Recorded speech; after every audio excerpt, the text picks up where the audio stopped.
knew something was off as soon as I stepped outside, even before I saw the blood. Maybe it was the way the street felt, too quiet for a Monday morning, or how the air tasted heavy, like a thunderstorm was always about to break but never did. My name's Ethan Parker. I'm 32, born and raised in Indiana, and have had the same boring job as a courier for 6 years. If the world hadn't started to rot, I'd probably be arguing with my girlfriend over who forgot to buy milk right now. But that morning she was gone, left early for a shift at the hospital, didn't say goodbye, just a text about picking up frozen pizzas. That was the last normal thing I'd read all day. My building sits on a 4-lane road that runs straight out of town, nothing but gas stations and chain stores for miles. I know every crack in the sidewalk, every neighbor's car, every broken porch light. But as I left my apartment that day, I noticed the silence first. No kids waiting for the bus, no dogs barking, just an old army green van idling in front of the laundromat across the street, steam curling out of the tailpipe. The driver sat with his hands at 10 and 2, staring straight ahead, wearing dark glasses. It looked military, but there was no insignia. He'd been there yesterday, too. Maybe the day before. I kept walking. The air was sharp, cold enough to see your breath, even though the weather app said 67 and sunny. I passed Mrs. Henderson's house. She usually waved from the porch, feeding crows, but today the front steps were empty and a pile of birdseed had spilled all over the doormat. It stuck to my shoe, but I didn't go back to brush it off. I kept my eyes on the road, suddenly feeling like someone was watching me from every window. That's when I saw the first drop of blood. It was right by the curb, next to a pair of cracked reading glasses. Just one dark smear, like someone had coughed into their hand and kept walking. At first, I figured maybe some kid wiped out on a skateboard. But as I walked further, I started seeing more. Smudges. Little splatters on the sidewalk. All in a line leading toward the intersection where the bus stop was. That's when I realized no buses today, not a single car. I checked my phone out of habit, no new alerts, no texts from Melissa, just the usual spam. When I tried to call her, it rang once, then went dead. Tried again. Nothing. Full bars, but no sound. I turned back toward home, trying to ignore the pit forming in my stomach. A siren wailed in the distance, somewhere out by the interstate. The van across the street was still running. When I glanced at the laundromat windows, I saw faces. 2, maybe 3 people peeking out through the blinds, their mouths covered by cloth. It looked wrong. The glass was smeared with something dark. Back inside, I locked the door and turned on the TV, but every channel was the same. News anchors repeating government statements about a local outbreak, then switching to stories about looters in cities I'd never been to. The next second, the news would contradict itself. Stay inside, stay calm, help is coming. Then the channel would glitch and repeat. My phone buzzed with an emergency alert. Do not use the roads. It's a trap. That was it. No details, no explanation, just that. My hands shook as I tried to text Alyssa again, then my brother, then my mom. No replies. I called my friend Jake, straight to voicemail. Tried the landlord? Nothing. I paced the living room, staring at my emergency kit. It was a joke. 2 flashlights, a Swiss Army knife, a couple cans of beans, an old baseball bat. I thought about what Dad always said when tornado season started. Don't wait for the siren. If you feel it in your gut, move. I moved. First, I shoved the couch against the front door, then dragged the dresser in front of the windows. My hands were sweating, my mind racing through every disaster movie I'd ever seen. I knew it looked stupid, but I kept going. Duct taping the back door, stacking chairs under the knob. Every time my phone vibrated, I snatched it up, hoping it was Elisa, but it never was. Outside, the van's engine sputtered and died. The silence closed in even tighter. The sun slipped behind a cloud, and for a second it looked like it might never come back. Then I heard it. A cough. Not a normal cough, but this deep, hacking, wet sound, like someone choking on water. I peeked out through the peephole and saw a man stumbling down the middle of the road, his shirt streaked with blood, his eyes rolling back in his head. He moved wrong, like his bones had forgotten how to bend. The van's door opened and two men in hazmat suits stepped out, dragging him off the street and into the van. The door slammed shut. The van sped off. No one else came outside. I wanted to call someone, shout for help, but I couldn't make myself speak. I sat there, knees drawn to my chest, staring at the dark TV screen and listening to the emptiness outside. The minutes crawled by, my thoughts bouncing between Alyssa at the hospital, my friends who weren't answering, and my mom 2 towns over. Was this happening everywhere, or just here? As the day dragged on, the power flickered, then steadied. I opened the blinds just a crack and saw more blood on the street, a shoe in the gutter, a shattered cell phone buzzing on the sidewalk. I thought about trying to leave, to drive to the hospital, but the alert on my phone kept flashing. Do not use the roads. It's a trap. I couldn't make sense of it. A trap for who? By who?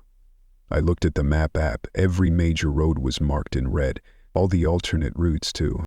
The neighborhood felt hollow. People were hiding in their homes, curtains drawn. I saw a woman 2 houses down staring out from behind a curtain, her eyes wide, mouthing something I couldn't hear. I wanted to wave, but she jerked back, like I was the threat. By the time the sun dipped behind the trees, I knew I couldn't just sit and wait. I dragged all the food into the living room, filled every pot and jug I had with water, and sat with my back to the wall, baseball bat across my knees. The world outside had turned to static. Every cough, every footstep, every bump in the pipes made me flinch. I kept thinking about the warning. Do not use the roads. I kept thinking about the blood, the van, the way everyone seemed to disappear at once. The last thing I remember that night is Elisa's frozen pizza sitting in the freezer, untouched, and the feeling that if I let myself fall asleep, I might never wake up to anything normal again. I woke up to pounding, loud, desperate, not at the door but on the walls. At first I thought it was a nightmare, but it kept going, steady and ugly, like someone slamming a fist into sheetrock just a few feet away. I scrambled up, heart hammering, bat in my hand. I was sure it was someone trying to break in. But then I heard the scream, high and raw, echoing through the vents, too close. It was my neighbor Lyle, the guy who always barbecued on his porch and gave me hell about my crappy choice in beer. I pressed my ear to the wall and heard him begging, sobbing, a wordless panic and then a crash, then silence, the kind of silence that makes your teeth ache. I didn't want to go out there. I didn't want to see, but if Lyle was in trouble, if he was hurt or, God, I don't even know what I was thinking. I still thought maybe it was a break-in, a robbery, just regular chaos. I opened my front door as quietly as I could, holding the bat behind my back. The hallway was a mess. Someone had knocked over the recycling bin, newspapers and cans everywhere, and there was a trail of muddy footprints leading to Lyle's door. I wanted to call his name, but it caught in my throat. My phone was dead, literally dead, wouldn't turn on. I tapped the screen like an idiot, trying to will it back to life. Lyle's door was open a crack. I pushed it wider with the bat. Inside, the living room looked like a tornado had ripped through. Furniture overturned, pictures smashed. Lyle was slumped against the kitchen counter, his hands pressed to his stomach. Blood was everywhere, more blood than I'd ever seen outside a movie. He looked up at me, his face twisted with pain and something else, fear.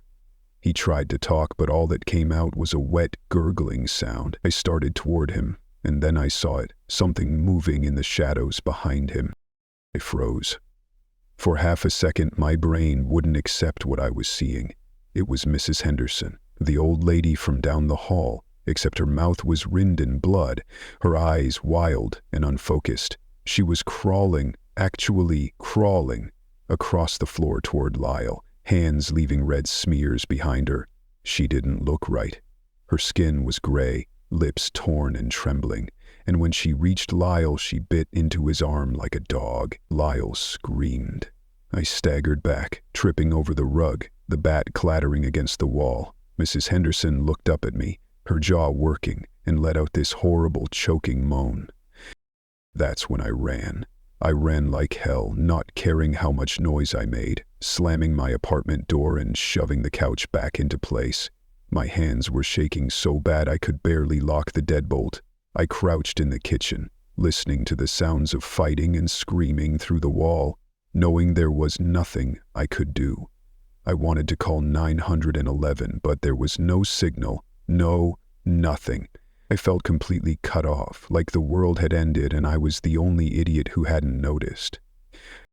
After a while, it got quiet. Too quiet. I sat there, staring at the bat, replaying what I'd seen in my head over and over, trying to convince myself it was just some kind of breakdown, some kind of freakout. But I knew. I'd seen the news, read the warnings.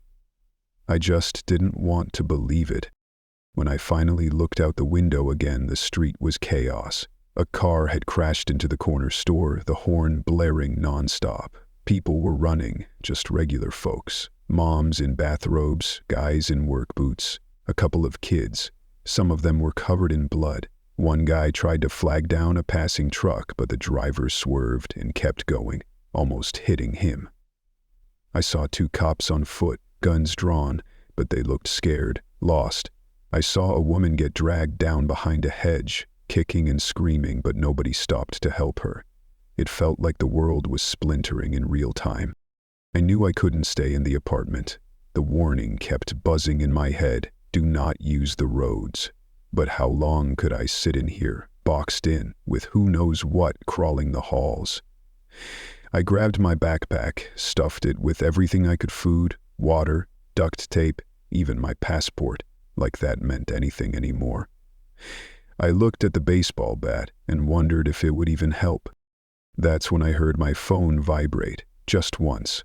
It was a text from Alyssa. Don't leave. Don't trust them. It's not safe. I love you. That was it.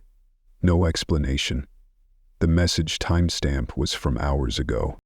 I looked out the window again and saw a line of black SUVs blocking the main road, people in hazmat suits standing in a tight circle. They were pointing at something on the ground. Then one of them looked up, right at me, and for a second I thought he'd seen me watching. He raised his hand and pointed. The next thing I knew, someone was banging on my building's front door, hard, rhythmic, like they knew exactly where I was. I backed away from the window and tried to breathe. I ran to the back door, quietly, heart thumping so loud I could hear it in my ears. The alley behind the building was empty, but it didn't feel safe. Nothing did. The banging got louder, then stopped, then started again, this time closer. Someone was in the hall. I heard glass break, a low growl, then running footsteps. I pressed myself into the shadows, clutching the bat, every muscle screaming to bolt. The next time I heard voices, they were outside, shouting orders. The men in hazmat suits were moving up the street, forcing people into vans. Some of the neighbors tried to argue, but the men just pushed them forward, barking orders I couldn't make out. Someone tried to run.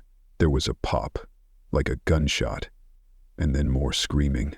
That's when I realized this wasn't about infection anymore. This was about control, about keeping us off the roads, boxed in, contained. I remembered Elisa's text, "Don't trust them." I slipped out the back door, staying low, keeping to the shadows, moving through backyards and alleys. The world felt shredded, every step a risk, every noise a threat. I didn't look back at my building.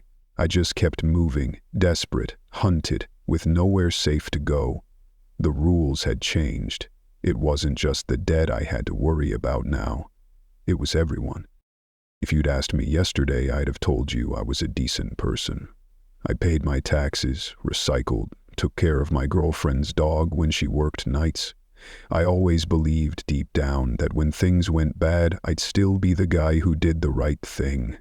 But stepping through those ruined backyards, ducking under sagging fences, hearing the world collapse around me, I realized being decent didn't matter anymore. All that mattered was survival, and survival meant making choices I'd never even thought about before. Every house I passed was either silent as a grave or screaming with noise. Shattered windows, people crying for help, others slamming doors and shouting at anyone who got too close. I saw a teenage girl holding a kitchen knife, face smeared with blood that might have been hers or someone else's, watching me from behind a screen door. Her eyes said, "Help me," but I kept moving. If I stopped for everyone, I'd die before sunset. That's how it was now. I found an old storm shelter behind a burned-out house and crawled inside. It stank of mildew and cat piss, but it had a thick door and no windows. My heart was still pounding. I sat in the dark, forcing myself to breathe slow, clutching the baseball bat so tight my fingers cramped. That's when I realized I wasn't alone. There was someone in the far corner, whispering. I flicked my phone screen for a little light. It was Jake, my best friend since high school, the guy I'd called 100 times the night before. His face was streaked with tears and dirt, hands shaking as he rocked back and forth. "It's not just sick people, Ethan," he whispered. "The people in suits, if you don't listen, they shoot. I saw them drag Mrs. Carter's son away. He was fine, man, just scared. They said he was infected and..." His voice cracked. "Nearly killed him, just shot him like nothing." I wanted to comfort him, but what was there to say? I just sat there, trying not to fall apart. I could hear gunshots in the distance, the low rumble of trucks moving through the neighborhood, voices barking orders through bullhorns. The air was thick and close, and I started to sweat. That's when Jake looked at me, his eyes wide and hollow. "Promise me, if I get bit, you won't let them take me," he said. "You'll do it yourself." I wanted to tell him he was being dramatic, but I couldn't. I just nodded. We sat like that for a long time, neither of us saying much, just listening to the chaos above. Eventually, we heard footsteps right outside. Not zombies, the careful, measured steps of someone searching. The door handle rattled. Jake tensed, holding a tire iron. I raised the bat. The door banged once, twice. Someone called out, "We know you're in there. Come out and you won't be hurt." I almost believed them. Then I remembered Elisa's text and Jake's story. We didn't answer. They tried to pry the door, but the old hinges held. After a while they left, and the world got quiet again. Later, smoke started seeping in. Something was burning. Maybe the house above, maybe the whole street. I knew we couldn't stay. We waited for the footsteps to move on, then kicked open the shelter door and bolted. The yard was filled with smoke and ash. The safe house across the street was up in flames. I saw a woman dragging her child, both coughing, faces streaked with soot, and one of the men in suits chasing them, gun raised. I should have helped. I didn't. Jake pulled me away, shouting that we had to go. We ran down the street, dodging between abandoned cars and fallen branches. A guy with a bloody arm tried to grab Jake, begging for help, but Jake shoved him away, eyes wild. I didn't recognize us anymore. We ducked behind a dumpster, gasping, coughing, and that's when we realized Jake was bleeding from his side. "Just a scratch," he said, but I saw the fear in his eyes. He didn't want me to look. Didn't want to know. We made it to the edge of town, but the roads were packed, cars blocking every exit. Some crashed, some just left behind. I saw one car with the windows smashed, a whole family inside, unmoving, faces twisted. Someone had spray-painted "trap" on a sign nearby, the letters running red. I thought about the warning, "Don't use the roads." And I finally understood. It wasn't just the infected out there. It was everyone desperate, everyone turning on each other, everyone hunting for something to blame. Jake couldn't go any farther. He slumped against a tree, breathing hard, sweat pouring down his face. "I'm not going to make it," he said. "You know what you have to do." I shook my head, tears stinging my eyes. He shoved the tire iron into my hands, face twisted with pain. "Please, don't let them take me. Don't let me turn." I stood there, shaking, not wanting to believe it. But I knew what he meant. I'd promised. The world had changed. Rules didn't matter anymore. Good people, bad people, didn't matter. All that was left was doing what you had to, no matter how much it hurt. I knelt beside Jake and told him I was sorry. He nodded, squeezed my hand. I raised the tire iron, my heart breaking. And when it was done, I wiped my face, picked up my bag, and walked away. I never looked back. By the time I made it out of the woods, the sun was coming up, painting the world red and gold. Everything I'd known was gone. Home, friends, hope. I limped down the railroad tracks, broken but alive, carrying only what I could, unsure if there was anyone left to trust. The world was different now, and so was I.